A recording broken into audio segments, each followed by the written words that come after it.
Good afternoon on what is a mild, grey and overcast day. It is Friday the 11th of November. I'm in the reading Nook with a nice hot cup of tea. And a cat who's not ours. And of course, a parcel to unbox. So, let's get this one open. Keep his nose out of things because he'll take a look if he wants to. And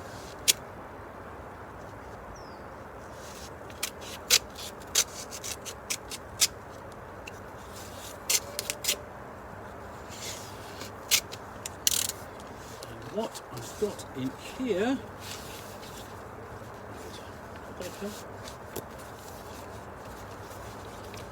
is an issue of Fortean Times. Now this is let me see this, let's have a look. When does this date from? This is Fortean Times issue 413. It was, let's see when it was published. I've got a published date.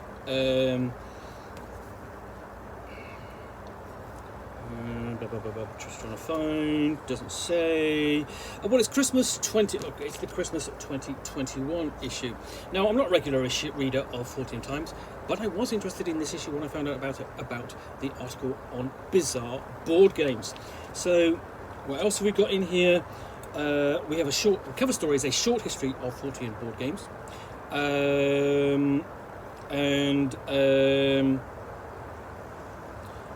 we've got an article also on the Wandering Stones of Streatley. Somebody decided she would basically find out why they wander.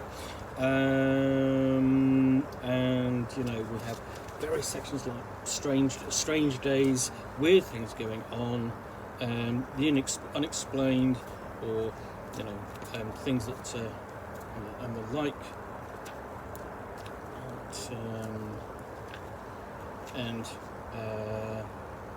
And the Scrying game, nice little article on the Mexican origins of Dr.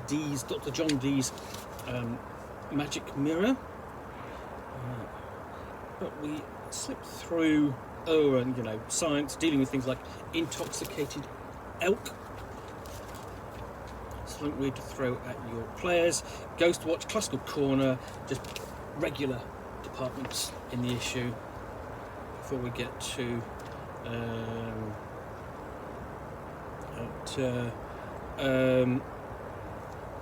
weirdness. Well, we have Armed and Dangerous. Mooney Splinter Church gets tooled up on a German World War II weapons nut, gets busted. Just looking at a few articles in here, you're going, okay, you can use something along those lines. And you know, there's plenty of inspirations, you know, in those stories. You know, there are sections in here on Fortean follow-ups, fairies, folklore, and Forteana.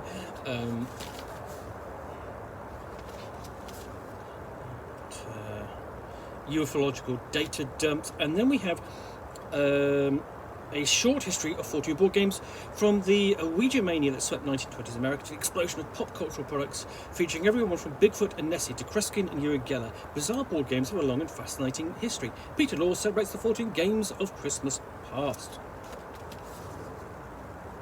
See how many you recognise just from the cover.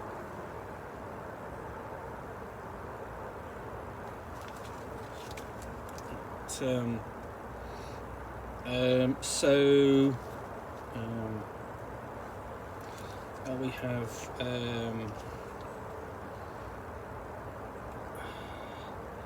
essentially the rise and fall of Nessie Hunt, a history of a particular board game there. That'll be an interesting read, I'm sure. And then we've got a look at some of the other titles, things like Haunted House, Seance, Screaming, and then Atmosphere. So yes, I definitely remember Haunted House, or you know, Ghost Tower it was called. Definitely had that and played that as a child. We also have Uri Geller on his board game Uri Geller's Strike, and then things like Mystic Skull, Voodoo, Astrology, Voice of the Mummy, and Bermuda Triangle. Yes, vaguely remember Bermuda Triangle. Let me just look at some of the weird things in there. Kruskin's ESP game, sort of games are sort of like, trying to prove whether or not you have an ESP, psychic experiments you can do at home for fun, for all the family. Ouija, Tell Me Do, a Ouija main of the strangest crazy board is looking at Ouija boards as games. And I can remember, like Parker Brothers, for example. It's like one of the major publishers of Ouija boards for a long time. Be part of the catalogue and so on, because they didn't actually need a lot to them. You have the board and the plectrum, or whatever you use to indicate the movement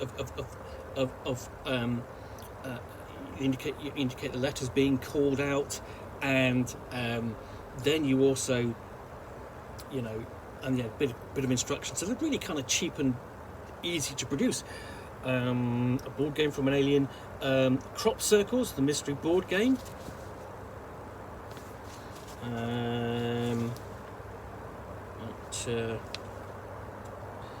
What else we've got? More Ouijas. The Kabbalah as a board game. Stargazer. Some of those look incredibly sort of complex and detailed, like that one there. So yeah, and also got a list of notes at the end as well. So that's a fascinating article. I'm going to enjoy reading this. Worth tracking down, I think. Just go and read, or just try and see whether it's online or something like that.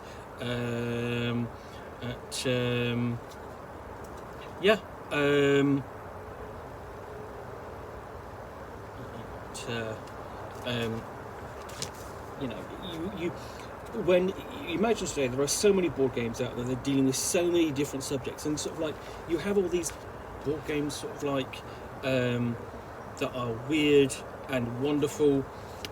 Some of them sort of in the mainstream, like Haunted Inn, or Ghost Haunted House, even and to an extent.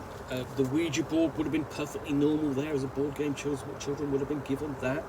But it said, weird and what when these days when you think of giving a board game as a Christmas present, generally you've got so much better choice, and you have so much better designed games these days. These are really kind of almost sort of like cash-ins on sort of like on celebrity, and many games have been like that in the past. But yeah. So what else we've got here? We've got the Wandering Stones of Streetley.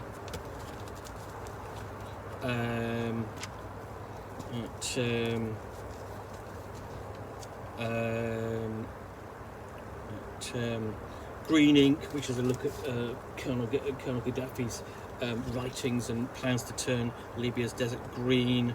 Article on Saturnalia.